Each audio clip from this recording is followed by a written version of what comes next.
میں آج اپنی نیشنل کونسل ممبرز سب کو ادھر ویلکم کرتا ہوں.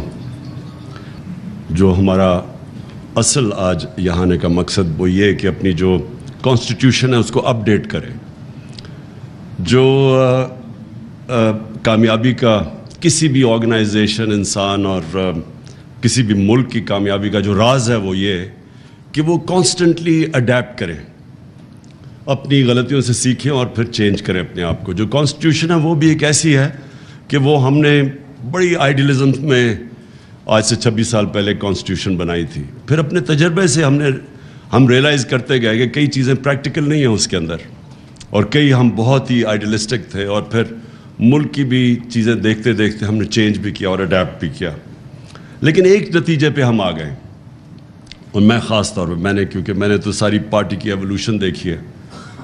مجھے تو وہ دن یاد ہیں جب ہماری سینٹرل ایگزیکٹو کی میٹنگ جب ہوتی تھی تو مشکل سے ہمارے 25 لوگ میٹنگ میں ہوتے تھے سینٹرل ایگزیکٹو کی, اور وہ پھر ہم جب تصویر لینا چاہتے تھے نا, وہ میڈیا کے لیے تصویر دینا چاہتے تھے, تو ہمیں پھر وہ ملازم کو بھی وہاں بٹھانا پڑتا تھا تاکہ وہ لگے کہ پارٹی میں زیادہ لوگ ہیں. اور مجھے اپنی عورتوں کی تنظیم بھی بڑی اچھی طرح یاد ہے. جب ہم عورتوں کی میٹنگ کرتے تھے تو وہ بھی پھر اپنے گھر کی ملازمہ بھی لے کے آیا کرتی تھی تاکہ وہ ذرا نمبر لگیں کہ ہماری کوئی عورتوں کی بھی تنظیم ہے.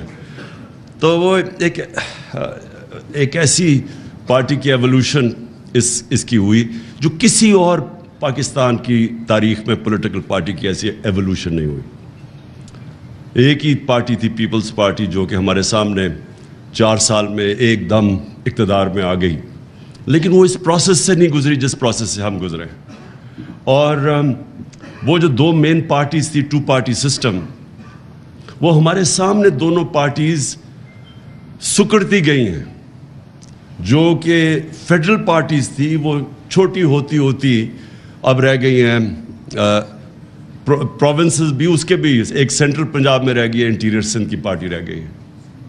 تو ہمیں ان سے بھی سیکھنا چاہیے کہ کیا وجہ ہے. ایک انسان اپنی غلطیوں سے سیکھتا ہے, ایک دوسروں کی غلطیوں سے سیکھتا ہے. تو ہم نے جو سب سے چیز ریئلائز کی کہ پارٹی کبھی گرو کر ہی نہیں سکتی اگر وہ ادارہ نہیں بنتی اور اس میں میرٹ نہیں ہوتا. اور میرٹ تب آتا ہے جب پارٹی کے اندر الیکشنز ہوتے ہیں. اور ہمارا انفارچونیٹلی ہم نے بڑے ایمبیشس الیکشنز کروائے تھے. ایک بہت بڑا الیکشن کروایا 11 مہینے کا, اور اس کے اندر بڑی ہمیں مشکلات کے سامنا کرنا پڑا کیونکہ پاکستان میں کوئی پریسیڈنس ہی نہیں ہے الیکشنز کا پارٹی کے اندر. تو ہم نے اپنی طرف سے ایک پورا سسٹم ڈیولپ کرنے کی کوشش کی جو پوری طرح کامیاب نہیں ہوا. پھر ہم نے دوسری دفعہ ٹیکنالوجی کا استعمال کیا, وہ بھی انفارچونیٹلی وہ سسٹم ایسا تھا کہ پریکٹیکل جب اینڈ میں ہم نے اس کو ٹیسٹ کیا تو وہ ٹیکنالوجی وہ کامیاب نہیں ہوا. تو پارٹی کے الیکشنز کی سب سے امپورٹنٹ چیز یہ ہوتی ہے کہ جو الیکشن ہو وہ فری اینڈ فیئر ہو, لوگ سمجھیں اس کو پروسیس میں بلیو کریں. اگر آپ کا الیکٹرل پروسیس ٹھیک نہیں ہے تو بجائے وہ پارٹی کو مضبوط کرنے کی وہ کمزور کر دیتا ہے. آپس میں لڑائیاں ہو جاتی ہیں جب ایک بلیو ہی نہیں کرتے لوگ کہ یہ پروسیس ٹھیک ہوا, تو پھر اندر آپس میں پارٹی کے اندر ڈویژنز پیدا ہو جاتی ہیں, تو وہ بجائے پارٹی کو مضبوط کرنے کے کمزور کر دیتی ہے. جس طرح کرکٹ کی دنیا میں جب نیوٹرل امپائرز آئے, نیوٹرل امپائر سے پہلے بھی ایک کرکٹ کی 150 سالہ تاریخ تھی, اور نیوٹرل امپائرز کے بعد بھی جو کرکٹ دیکھتے ہیں انہوں نے ایک اس کا وہ جو فیز دیکھا ہے. نیوٹرل امپائرز آنے سے پہلے اپنے امپائرز ہوتے تھے, اور زیادہ تر کرکٹ گراؤنڈوں کے اوپر لڑائیاں ہوتی تھیں. جو ہارتا تھا وہ کہتا تھا امپائرز کی وجہ سے ہار گیا, اور بڑی بدمزگی ہوتی تھی. جب سے نیوٹرل امپائرز آیا, اور اس میں ہم پائنیئرز تھے, سب سے پہلے پاکستان نے اس کو چیمپئن کیا, اور ہم نے 1986 میں پہلی دفعہ دنیا میں نیوٹرل امپائرز کھڑے کیے. اور اس سے کیا ہوا کہ آج آپ کرکٹ کی دنیا میں دیکھیں کہ سارے جو ہارتا ہے وہ ہار ایکسیپٹ کر جاتا ہے, امپائرز کے اوپر نہیں ڈالتا. بالکل چینج آ گیا. تو اسی طرح ہمارا بھی پرابلم یہ ہے کہ ہمارا پاکستان کے الیکشنز جو ہوتے ہیں, کوئی بھی الیکشنز کے اندر سوائے 1970 کے جو بہت اچھا الیکشن ہوا تھا, اس کے علاوہ کوئی بھی الیکشن ایسا نہیں کہ جو ہارتا ہے وہ مانے کہ جی میں صاف اور شفاف الیکشنز کی وجہ سے ہارا ہوں. اسی لیے ہم نے یہ ای وی ایمز کا پوری کوشش کی. 2 سال 2.5 سال سے ہر کیبنٹ میٹنگ میں پوچھتا تھا ای وی ایمز کا پروگریس. اور ہمیں بدقسمتی سے یہ جو الیکشن کمشنر ہے اس نے پوری کوشش کی اس کو سیبوٹاج کرنے کی. اس نے حالانکہ الیکشن کمیشن کا تو کام ہے جو گورنمنٹ ایک الیکٹرل پروسیس دیتی ہے اس کو امپلیمنٹ کرے. اس نے پورا زور لگایا ای وی ایم مشینز نہ آنے پہ, اور اس کی وجہ تھی کیونکہ وہ 2 پارٹیز نے بھی اپوز کیا اس کو, اور اس کی بھی وجہ ہے کیونکہ ان کا سسٹم بنا ہوا ہے الیکشنز کی ریگنگ کا. ابھی جو یہ 20 بائی الیکشنز ہوئے, آخری 2 ہفتے ہماری پارٹی کی سب سے بڑا جو ہمارے آپس میں ہم بیٹھتے تھے اور جو سب سے بڑا کنسرن تھا, اور ساری کوششیں کیا ہو رہی تھی کہ ان کو الیکشن میں دھاندلی کرنے سے کیسے روکنا ہے.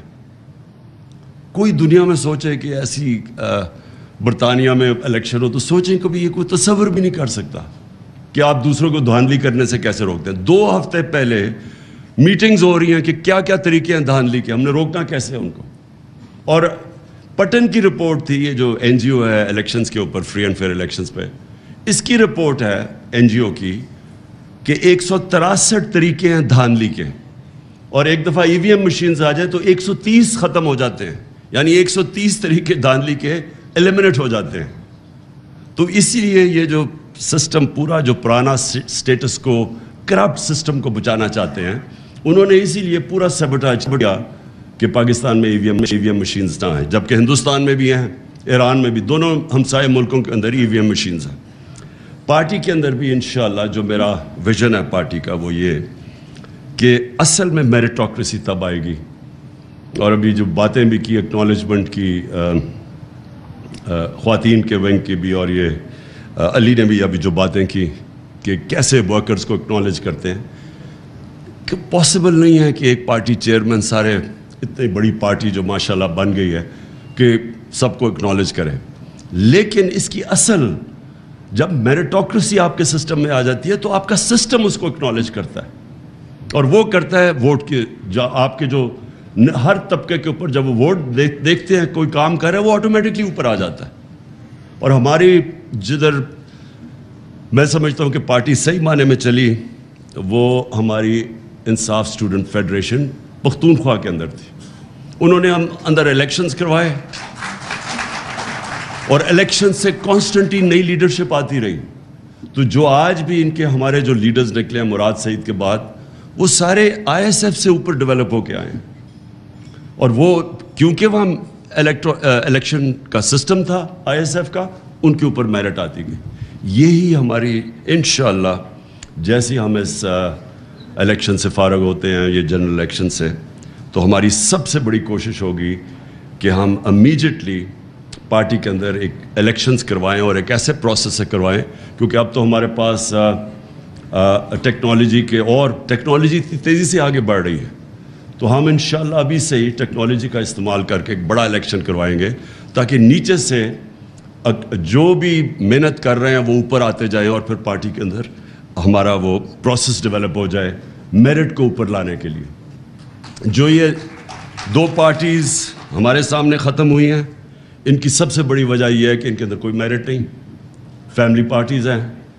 آپ ان پارٹیز کو دیکھیں آج سے 20-25 سال پہلے وہ ان سے بہتر چل رہی تھی, بجائے وہ گرو کرنے کے وہ سکڑتی گئی ہیں. اور صرف اس لیے کہ وہاں جب اوپر سے بلاک کر دے میرٹ کو اوپر آنے سے, کوئی پارٹی بھی, کوئی سسٹم بھی, کوئی دنیا میں ادارہ جس کے اندر آپ میریٹوکریسی ختم کرتے ہیں وہ نہیں کامیاب ہوتا. میرا جو سیکنڈ پوائنٹ ہے وہ یہ کہ ہم نے پارٹی کی آئیڈیالوجی جس طرح ہمارا یہ تنظیمیں بنتی ہیں, اور جو ہماری اب جو ہم پلان کر رہے ہیں, ہم نے جو یہ چینجز بھی لے کے آئے ہیں, یہ بالکل ٹھیک کہا آپ نے شاہ صاحب کہ لنک نہیں ہے. ہمارا جو ونگز ہیں وہ پیرلل فنکشن شروع ہو گئے کرنا, اور ان کا لنک نہیں ہے. جو ڈسٹرکٹ جو ایک بیس ہے پالیٹکس کا, جو بیس ہے پاکستان میں الیکشن پروسیس کا, وہ ہے ڈسٹرکٹ. تو ڈسٹرکٹ کے اندر جو تنظیمیں ہیں وہ پیرل چلنی شروع ہو گئی. عورتوں کا کوئی پتہ نہیں ڈسٹرکٹ کو کہ عورتوں کی تنظیموں میں کیا ہو رہا ہے.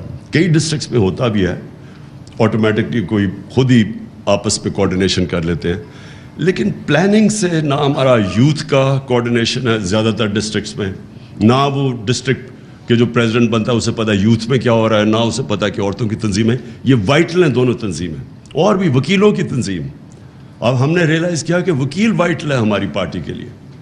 اور جو پارٹی کی ایولیوشن ہوئی 26 سال میں, جب ہمیں 2018 میں فیڈرل گورنمنٹ میں ہم پاور میں آئے تو بالکل ہی ڈسکنیکٹ ہو گیا پارٹی کی تنظیم کا اور گورنمنٹ کا, کیونکہ ہم پہلی دفعہ گورنمنٹ میں آئے تھے تو ہم سارے گورنمنٹ کے اوپر کانسنٹریشن ہماری ہو گئی, تو پارٹی تنظیم کے اوپر ہمارے پاس ٹائم ہی نہیں تھا. تو بالکل ایک فاصلہ بڑھ گیا, اور اس میں خاص طور پہ جو نقصان ہوا وہ ILF کو ہوا, جو ہماری لائرز فورم تھا ان کا ڈسکنیکٹ ہو گیا ہماری لا منسٹری سے, وہ علیحدہ ہو گیا. اس سے بڑا نقصان ہوا ہمیں, ہماری تنظیموں کو نقصان ہوا, اور جو ہمیں ضرورت تھی وکلا کی اس کو نقصان ہوا. سو آج ہمارا مین یہ ہے کہ ہم نے اب اس سب کو کوآرڈینیٹ کرنا ہے, اس ایفرٹ کو. اور ہم نے یہ جو ایک طرح مثلا عورتوں کی, یوتھ کی, ISF کی, ان کی گروتھ بھی نہ روکیں, کیونکہ ایک ورٹیکل ان کا اوپر تک ہونا چاہیے سسٹم, وہ اکنالج کرے کہ کون سی عورتیں پرفارم کریں گے, لیکن ساتھ ساتھ ان کی کوآرڈینیشن بھی ڈسٹرکٹ لیول پہ ہو. تو یہ ہم نے اب آج فیصلہ کیا کہ یہ دونوں چیزیں ساتھ ساتھ چلیں. اچھا, جو نظریہ ہے پارٹی کا یہ بڑا امپورٹنٹ ہے. میں نے ریئلائز کیا یہ 4 مہینوں میں, یہ 3.5 مہینہ میں, کہ ہماری اپنے پارٹی کے لوگ, ہمارے عہدیدار, میں نے ریئلائز کیا ان کو بھی پوری طرح ہمارے جو میں نظریہ لے کے 26 سال پہلے نکلا تھا, میں نے ریئلائز کیا ان کو بھی نہیں سمجھ اس کی. ہم کنفیوز کر جاتے ہیں کہ ہمارا پولیٹکس میں آنے کا مقصد کیا ہے, اسے کنفیوز کر دیتے ہیں, جو کہ پاکستان میں پاور پولیٹکس ہے. پلیز یہ ریئلائز کریں, 2 مختلف چیزیں ہیں. پاکستان اگر آج مشکل میں پڑا ہوا ہے تو اس کی بہت بڑی وجہ ہماری پاور پولیٹکس ہے. پاور پولیٹکس کا مطلب کہ کوئی نظریہ نہیں ہے اس میں, وہ صرف ہوتا ہے پاور میں آنے کے لیے کیا کرو. یہ 2 پارٹیز آپ کے سامنے ایک گولڈن مثال ہے, ایگزامپل ہے کہ کیسے ان کے اندر ٹوٹل اپرچونزم ہے. پاور کے لیے کوئی نظریہ نہیں ہے ان کا. یہی 2 پارٹیز کب سے 88 سے ایک دوسرے کو برا بھلا کہہ رہی ہیں, اور برا بھلا یہ نہیں کہہ رہی کہ نظریاتی ان کے کوئی اختلافات ہیں. ان کا صرف ایک ہی ہے کہ وہ ایک کہتی تھی وہ چور ہے, دوسرا کہتا تھا دوسرا چور ہے. یہ بڑے سیریس ایلیگیشنز ہیں. کرپشن کے کیسز انہوں نے ایک دوسرے کے اوپر بنائے تھے. یہ کہہ رہی تھی کہ یہ نواز شریف نے یہ حدیبہ پیپر مل میں منی لانڈرنگ کی, یہ کیس پیپلز پارٹی نے بنایا تھا. اور یہ سرے محل کا کیس اور جو $60 ملین پڑا ہوا تھا زرداری کا سوئٹزرلینڈ میں, یہ نون لیگ نے کیس بنائے تھے. تو یعنی 2 پارٹیز ایک دوسرے کو یہ نہیں کہہ رہی کہ ہمارا نظریاتی اختلاف ہے, یہ دونوں ایک دوسرے کو کہہ رہی تھی کہ انہوں نے پاکستان کی عوام کا پیسہ چوری کیا ہے. یہ سیریس ایلیگیشن ہے. اور ہوا کیا کہ جیسے ہی یہ واپس آئے 2008 میں, چارٹر آف ڈیموکریسی کے نام پہ دونوں نے فیصلہ کیا کہ ہماری 2 دفعہ گورنمنٹس گئی ہیں کرپشن کے اوپر, تو ہم پاگل ہیں کہ ایک دوسرے کو ہم نقصان پہنچا رہے ہیں. تو دونوں نے مل گئے, 10 سال انہوں نے مل کے ملک کو لوٹا, اور کوئی ان کی آئیڈیالوجی نہیں تھی, صرف پیسہ پرزرو کرنا تھا. پیسہ بناؤ اور پرزرو کرو. اور یہ آج آپ کے سامنے اور ہی کلیئر آ گیا کہ وہ جو ایک دوسرے کے خلاف تھے سب اکٹھے ہو گئے ہمارے خلاف, تحریک انصاف کے خلاف سب اکٹھے. کوئی نظریہ نہیں ہے اس میں, صرف انٹرسٹ ہے. اور انہوں نے جو ملک کے ساتھ کیا کہ انہوں نے ایک گورنمنٹ کو ڈی اسٹیبلائز کیا, اس لیے نہیں کہ وہ گورنمنٹ کرپشن کر رہی تھی, اس لیے نہیں کہ وہ ملک کی معیشت کو صحیح راستے پہ نہیں لے کے جا رہی تھی. مہنگائی کا انہوں نے استعمال کیا کہ جی مہنگائی کی وجہ سے ہم گورنمنٹ کرانا چاہتے ہیں, عوام بڑی مشکل میں. اور جو اللہ, کیونکہ اللہ الحق ہے, سچ کا خدا ہے, اس نے ساری قوم کے سامنے یہ اپرچونزم کی سیاست ایکسپوز کر کے رکھ دی.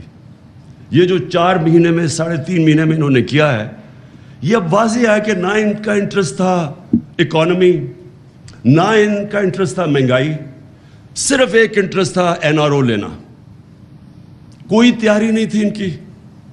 یعنی اگر انہوں نے پاور میں آنا ہی تھا اور اتنی سازش کر کے, تو کم از کم کوئی تیاری تو کرتے اکانومی کو ٹھیک کرنے کے لیے, کوئی روڈ میپ لے کے آتے, کوئی پلان کرتے کہ ہاں ہم آئیں گے. آتے ساتھ ہی وہ مفتاح اسماعیل بیٹھتا اور کہتا کہ یہ ہم کریں گے اور اس طرح ہم اپنی اکانومی کو اسٹیبلائز کریں گے یا اٹھائیں گے. کوئی پلان نہیں تھا. پلان صرف ایک تھا, اسمبلی میں انہوں نے کیسے امینڈمنٹ پاس کر کے تو نیب کے قانون کو امینڈ کرنا تھا, اور 1100 ارب روپیہ. یہ امیجن کریں کہ قوم ان 3.5 مہینے میں مہنگائی میں ڈوب گئی ہے, اکانومی بالکل ڈیفالٹ کی طرف جا رہی ہے.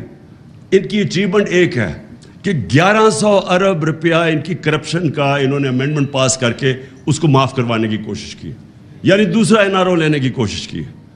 میں صرف سب کے سامنے ذرا یہ ان کی جو اچیومنٹس ہیں میں وہ بتانا چاہتا ہوں. NRO صرف ایک اچیومنٹ ہے, باقی یہ ذرا دیکھ لیں. جب نو کانفیڈنس موشن انہوں نے ٹیبل کیا تو پاکستان کی ایکسچینج ریٹ تھی 178 روپیہ. آج اوپن مارکیٹ پہ 250 روپے پہ پہنچ گئی. انٹرسٹ ریٹ, یہ بڑا امپورٹنٹ ہے انٹرسٹ ریٹ, کیونکہ بزنس ایکٹیویٹی چلتی, جتنا آپ انٹرسٹ بڑھاتے جائیں بزنس ایکٹیویٹی کم ہو جاتی ہے, لوگوں کے پاس پیسہ نہیں ہوتا انویسٹ کرنے میں. 11% تھا مارچ میں, آج ہے 15.5%. جو ہماری ٹیکس کلیکشن تھی, ریکارڈ ٹیکس کلیکشن ہوئی پاکستان کی تاریخ میں. ہماری جو ٹیکس کلیکشن کی گروتھ ریٹ تھی مارچ میں وہ 32% تھی. اب جولائی کے اندر وہ آ گئی ہے 10% پہ گروتھ, یعنی کہ جو پیسہ اب اکٹھا ہو رہا ہے وہ گورنمنٹ کے پاس کم ہوتا جا رہا ہے. ہماری جو ایکسپورٹس ہیں اور ہماری جو ریمیٹنسز ہیں, دونوں کی ٹرینڈ نیچے آنا شروع ہو گئی. یعنی کہ جو ڈالرز, اصل کرائسس کیا ہے, ملک میں ڈالرز کی کمی ہو گئی. تو جو چیزیں ہماری دور میں ریکارڈ ڈالرز آ رہے تھے پاکستان میں, ریمیٹنسز ریکارڈ پہ تھی, ایکسپورٹس ریکارڈ پہ تھی, وہ دونوں کے اندر کمی آنی شروع ہو گئی ہے. یہ سب سے خطرناک چیز اس لیے ہے کہ یہ ہمیں لے کے جا رہی ہے اب ڈیفالٹ کی طرف. اس کے بعد جو ان کی وجہ سے ڈالرز, اصل بیرونی جو خسارہ ہے وہ سب سے زیادہ تنگ کرتا ہے ہمیں. مارچ کے اندر جو بیرونی خسارہ تھا وہ $500 ملین تھا, آج 2.6 ارب ڈالر پہ پہنچ گیا بیرونی خسارہ. جو لوگوں کے لیے جو انہوں نے سب مہنگائی مارچ سب کچھ کیا کہ اب مہنگائی بہت زیادہ ہے, آج ذرا سن لیں کہ SPI مارچ کے اندر 17% تھی. اب یاد رکھیں کہ یہ ہم بھی IMF پروگرام میں تھے. یہ جو انٹرنیشنل کموڈٹی سپر سائیکل, یعنی جو قیمتیں اوپر گئی تھی تیل کی, وہ ہمارے دور میں بھی چلی گئی تھی. اس کے باوجود ہمارا جو SPI انفلیشن تھی, جو مہنگائی تھی, وہ 17% تھی, آج 38% ہے, 38%. اور جو گروتھ, جو یہ بھی خطرناک ہے, جو ہم نے ان دونوں حکومتوں سے کرونا کے باوجود سب سے زیادہ نوکریاں ہمارے دور میں دی گئی تھیں. امپلائمنٹ ہمارے دور میں سب سے زیادہ تھی, بلکہ فگرز آئی تھی ورلڈ بینک کی کہ بر صغیر کے اندر جس ملک میں سب سے کم بے روزگاری تھی وہ پاکستان تھا. اب گروتھ ریٹ جو ہمارے آخری سال میں 6% تھی, اب وہ پہنچ گئی, اب وہ پروجیکٹ ہو رہے 2.3% پہ. اس کا مطلب اکانومی کانٹریکٹ کرے گی, اس کا مطلب ٹیکس کلیکشن کم, اس کا مطلب بے روزگاری زیادہ. ریزروز, جب نو کانفیڈنس موشن یہ انہوں نے درج کیا تھا, ٹیبل کیا تھا پارلیمنٹ میں, تو ہمارے ریزروز تھے 16.4 ارب ڈالر. آج وہ پہنچ گئے ہیں 8.5 ارب ڈالر، تقریباً آدھے ہو گئے۔ تیل، یہ ذرا بڑا امپورٹنٹ ہے آپ سب کے لیے کہ اب مجھے یاد ہے 12 روپے ہم نے تیل کی قیمت بڑھائی تھی، تو بلاول نے کم پہ ٹانگنے والی مہنگائی مارچ شروع کر دی تھی سندھ سے کہ وہ پتہ نہیں پبلک کتنی نکلے گی، 12 روپے پہ۔ اب یہ سنیں ذرا، ہمارے دور پہ جو تیل تھا انٹرنیشنل مارکیٹ میں وہ $110 کا تھا۔ انٹرنیشنل مارکیٹ میں ہمارے دور تیل $110 کا تھا۔ ہم جو پٹرول بیچ رہے تھے وہ 150 روپے لیٹر تھا، پیٹرول 150 روپے لیٹر اور ڈیزل 144 روپے لیٹر۔ انٹرنیشنلی تیل کی قیمت تھی $110۔ آج انٹرنیشنلی تیل کی قیمت ہے $95 اور ڈیزل بک رہا پیٹرول بک رہا ہے 227 روپے لیٹر اور ڈیزل ہے 244 روپے لیٹر، جبکہ آپ کے سامنے۔ اور اس کے علاوہ جو عام لوگ استعمال کرتے ہیں کوکنگ آئل، گھی، اس کی قیمت نیچے آ گئی ہے انٹرنیشنل مارکیٹ میں، لیکن یہاں 200 روپے اوپر چلی گئی ہے گھی یا کوکنگ آئل کی قیمت۔ جو اور بڑی خطرناک چیز ہے وہ ہے large scale manufacturing, industrial growth, جس کی وجہ سے نوکریاں ملتی ہے، گروتھ ریٹ بڑھتی ہے۔ تو ہماری مارچ کے اندر یہ بڑا امپورٹنٹ ہے آپ کے لیے، لارج اسکیل مینوفیکچرنگ کی گروتھ 26% تھی، آج وہ مئی کے اندر وہ 10% پہ آ گئی تھی، 26 سے 10% پہ، اور آگے جو حالات نظر آ رہے ہیں وہ اس سے بھی نیچے آئیں گے۔ بجلی لوڈ شیڈنگ ہمارے دور میں اور یہ آج کمپیئر کر لیں اب لوڈ شیڈنگ کدھر ہے۔ کہنے کا میرا مقصد یہ ہے کہ جب انہوں نے یہ سازش کے تحت ہماری گورنمنٹ گرائی تھی تو پاکستان میں کون سا بڑا کرائسس آیا تھا، کیا ضرورت پڑی تھی ان لوگوں کو جو دیکھ رہے تھے یہ سازش ہو رہی ہے اور انہوں نے فیصلہ کیا کہ جی ہم کچھ نہیں کریں گے۔ آج وہ بھی ذمہ دار ہیں یہ جو ہو رہا ہے ملک کے ساتھ۔ آج 4تھے نمبر پہ اب پاکستان دنیا میں وہ ملک جو سری لنکا کے بعد ڈیفالٹ کرنے جا رہا ہے، 4تھے نمبر پہ ہے۔ یہ جو ملک ادھر جا رہا تھا جدھر یہ اب جا رہا ہے، پتہ نہیں کتنی دیر لگے گی کہ اس ملک کو آپ واپس اٹھائیں گے، کیونکہ اس کے بھی ڈائنامکس ہے۔ جب بزنس کانفیڈنس ہی ختم ہو جاتا ہے، آج اب آرمی چیف کال کر رہے ہیں امریکنوں کو کہ وہ شرمن کو کہ جناب ہمیں IMF سے سفارش کر کے ہمیں وہ پیسے دلوا دیں۔ آپ سوچیں کہ ملک کا کیا حال ہے۔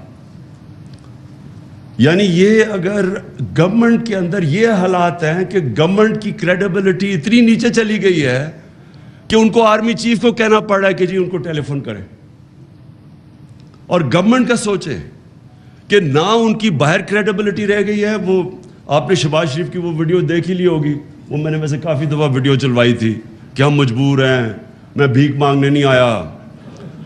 وہ آپ نے تو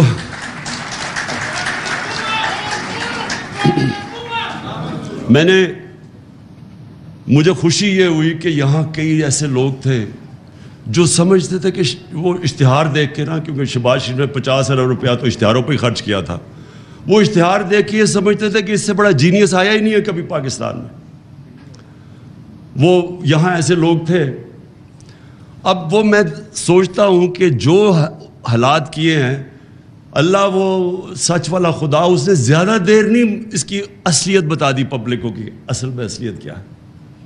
اصلیت یہ ہے ان کی کہ نہ انہوں نے آج تک کبھی اس ملک کی اکانومی کو اٹھایا ہے، نہ انہوں نے اس ملک کے اندر کبھی بھی کوئی اصلاحات کی ہیں، نہ انہوں نے کبھی ملک کے فیوچر کا سوچا۔ یہ ہم پہلی دفعہ ہماری گورنمنٹ تھی جس نے بلین ٹری سونامی شروع کی، درخت ماحولیت کا سوچا، کسی نے سوچا ہی نہیں تھا ماحولیت کا۔ یہاں ماحولیت کا سوچنا تو دور کی بات ہے، انہوں نے جو پرانے ہم انگریز کے بنائے ہوئے تھے جنگل وہی کٹوا دیے۔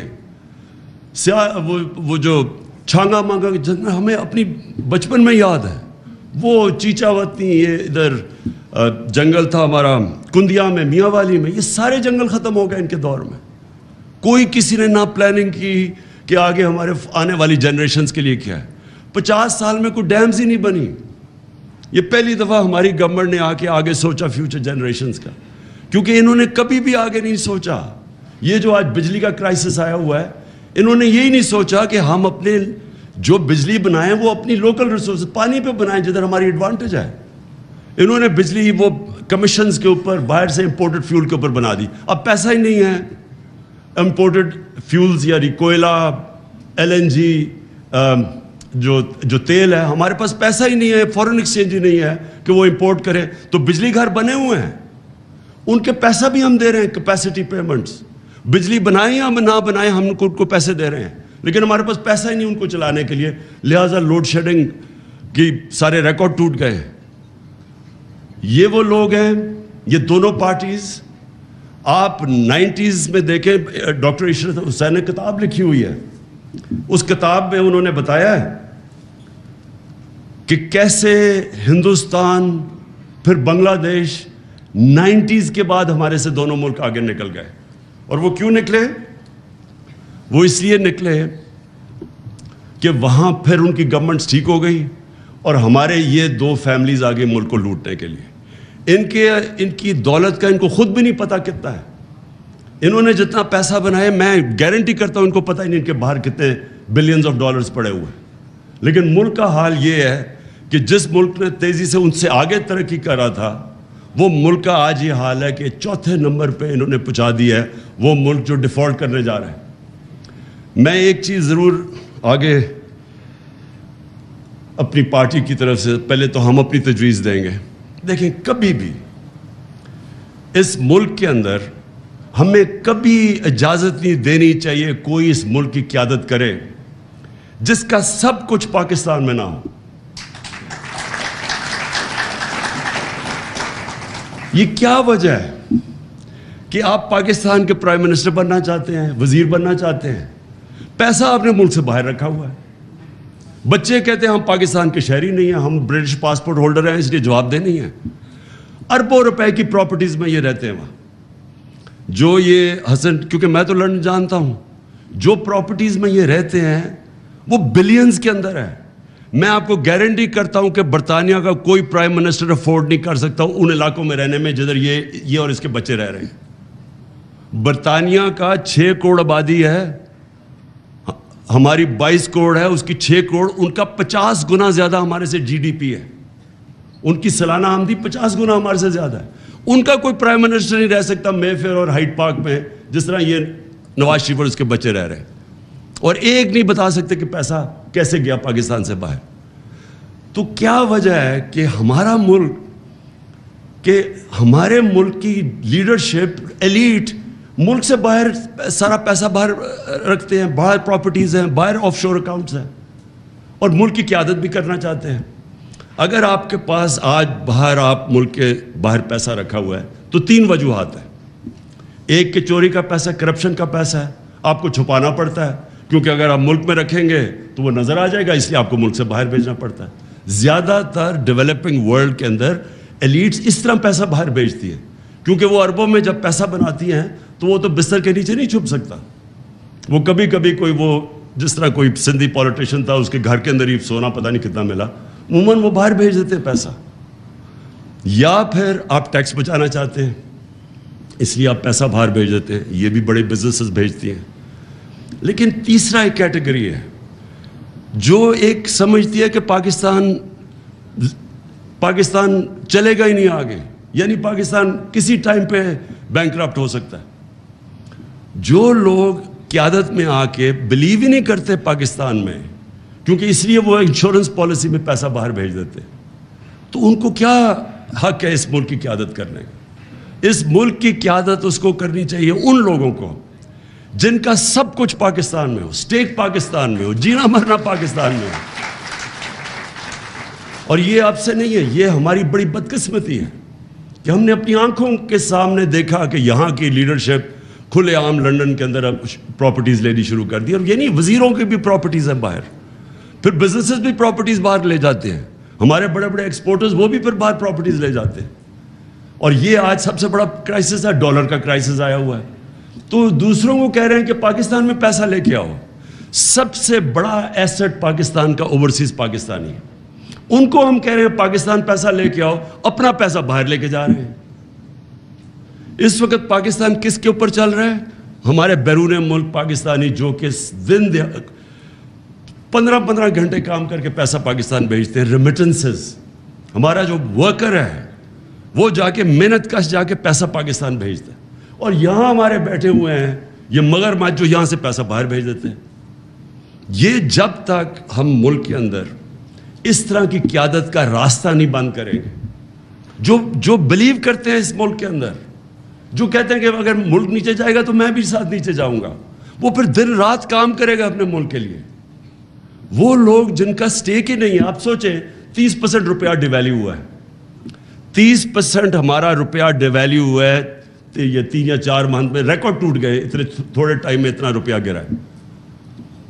لیکن ان لوگوں کو یہ میں دیکھ رہا تھا کہ ان کی تصویر آئی، سب ہنس رہے تھے. یہ جو بڑے بڑے ڈاکو، ان کی میٹنگ ہوتی ہے نا، ڈاکوؤں کی میٹنگ بھی ہوتی ہے، سارے دانت نکال رہے تھے. ان کو اگر 30% پیسہ ملک کا یعنی ہم سب کا 30% ویلیو نیچے گر رہی ہے ہمارے پیسے کی، تو ان کو تو فائدہ ہو گیا. ان کو تو 30% پیسے اوپر چلے گئے. ان کے خوش تو اس لیے ہیں، ان کو کوئی فرق ہی نہیں پڑتا کہ اگر روپیہ اپنا ویلیو لوز کرے گا، اگر ڈالرز میں پیسے پڑے اور پراپرٹیز آپ کی باہر ہیں تو آپ کو تو فائدہ ہو رہا ہے. یہ بھی کانفلکٹ آف انٹرسٹ ہے. جب تک آپ بھی قوم کے ساتھ سفر نہیں کریں گے، اور ہمیشہ دنیا کی ایک تجویز ہے کہ leaders lead by example. Boris Johnson کو آپ سوچیں بھاری اکثریت سے وہ جیتا تھا. میں ان ڈیموکریسیز کی بات کر رہا ہوں، وہ کیوں چلتی ہیں، ملک خوشحال کیوں ہوتے ہیں. بورس جانسن آپ سوچیں کہ اس کو بھاری اکثریت سے جیتا. اس نے ایک گیٹ ٹوگیدر کر دی اپنے باہر، اپنے آفس کے باہر گارڈن کے اندر. انہوں نے کہا جی کرونا کا دن تھے، سوشل ڈسٹینسنگ تھی، تو لوگوں کے لیے آپ نے یہ قانون بنایا تھا اور خود آپ یہ کر رہے ہیں. ایک آدمی کو پارٹی نے، اس کی پارٹی نے نکال دیا اس کو. سوچیں کہ اس سے کہا کہ اس نے he did not lead by example. لوگوں کو کچھ کہہ رہا تھا اور خود کچھ کر رہا ہے.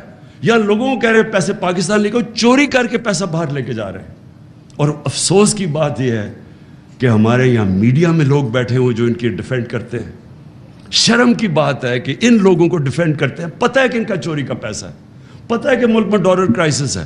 اس وقت تو ہمیں سب کو، سارے پاکستانیوں کو کہنا چاہیے کہ آپ نے کوئی پاکستان سے باہر انویسٹمنٹ نہیں کرنی، پیسہ باہر نہیں لے کے جانا، پرائیویٹ پراپرٹیز اور یہ اور وہ.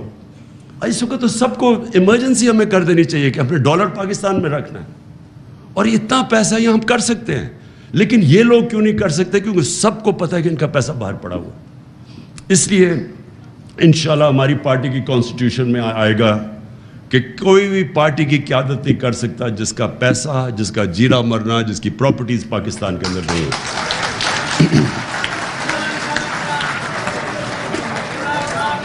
میں آخر میں جی، میں پھر سے آپ کی جو آئیڈیالوجی جو پارٹی کی ہے اس کے اوپر میں آنا چاہتا ہوں. دیکھیں 2 طرح کی جو علی نے بات کی، ہم نے اپنے کارکنوں کو نچلی سٹیج کے اوپر سمجھانا ہے. 2 قسم کی پالیٹکس ہے جو میں پھر سے آتا ہوں. ایک ہے پاور پالیٹکس. پاور پالیٹکس ہے پاور میں آ کے ذات کے لیے سب کچھ کرنا، اپنا ڈپٹی کمشنر، اپنا تھانے دار رکھوانا، یہ جو پرانی سوچ ہے یہ. اور دوسری ہے جدھر پالیٹکس عبادت بن جاتی ہے، جدھر آپ ایک بڑے مقصد کے لیے پالیٹکس کرتے ہیں، جدھر آپ اپنی ذات سے باہر نکلاتے ہیں. یہ جو ہے ہم نے اپنے کارکنوں کے اندر اور انشاءاللہ اپنے بچوں کے اندر یہ فیڈ کر دینی ہے. میں نے یہ فیصلہ کیا کہ ہم نے اپنی پارٹی کی آئیڈیالوجی کے اوپر پورا زور لگانا ہے. میں آپ یقین کریں کہ میں یہ دیکھ رہا تھا جس دن ہمیں انہوں نے میں یہ جب اپنے ادھر پرائم منسٹر ہاؤس سے اپنی ڈائری پکڑ کے جب میں گھر گیا تو میں نے اگلے دن میں اور بشرا بیگم اگلے دن آرام سے بیٹھے سوچ رہے تھے کہ چلیں بڑی دیر کے بعد ریسٹ ملا ہے اب تو آرام سے ہم ریلیکس کریں گے, اور ہم شام کو رات کو بڑی دیر کے بعد فلمیں دیکھ رہے تھے, کوئی ٹی وی بھی دیکھ رہے تھے. تو ایک دم میں نے فون بھی نہیں میں دیکھ رہا تھا, اس لیے کہ جب میری تو زندگی گزری ہے نا اونچ نیچ میں, ہارتے ہیں تو آپ کیا ہوتا ہے, جیتتے ہیں آپ کیا ہوتا ہے, ہارتے ہیں آپ کے رشتہ دار بھی آپ سے منہ پھیر لیتے ہیں, جیتتے ہیں تو آپ کی ساری دنیا آپ کے پاس آ جاتی ہے. اور تو میں نے تو ساری زندگی یہ دیکھا ہے. تو میں نے سوچا کہ چلے آفس سے آ گئے ہیں تو آج بڑا کیا فائدہ فون دیکھنے کا, کیونکہ وہ سارے ہی خوش ہو رہے ہوں گے لوگ اندر سے جو ہمارے دشمن ہیں. تو ایسے ہی میں نے فون دیکھا کوئی 11 بجے, تو میں اس فون کے اوپر دیکھ رہا ہوں کہ پبلک سڑکوں کے اوپر نکلی ہوئی ہے. اس کے بعد تھوڑی دیر کے بعد ٹی وی لگایا, ہم نے ٹی وی کے اندر دیکھا کہ پبلک, تو جو پبلک نکلی اس دن, میں آپ یقین کریں کہ ساری میری جو اسٹرگل ہے سب سے زیادہ خوشی مجھے اس دن اس لیے ہوئی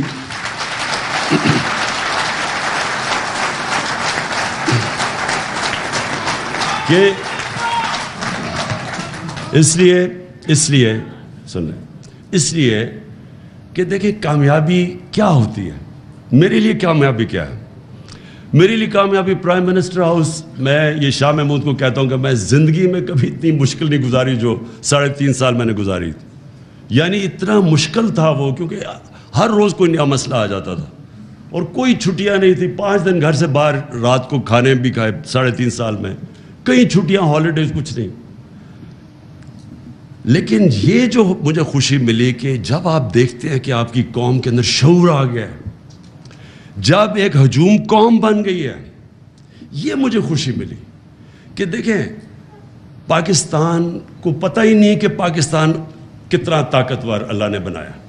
ہمیں اپنی طاقت کا ہی نہیں پتا. ہم وہ لوگ ہیں جن کو سمجھ ہی نہیں ہے کہ یہ کتنی بڑی نعمت ہے یہ ملک. ہم وہ ہیں جن کے اندر کوئی کبھی سمجھ نہیں آئی نظریہ پاکستان کیا تھا. پاکستان کا مطلب کیا؟ لا الہ الا اللہ.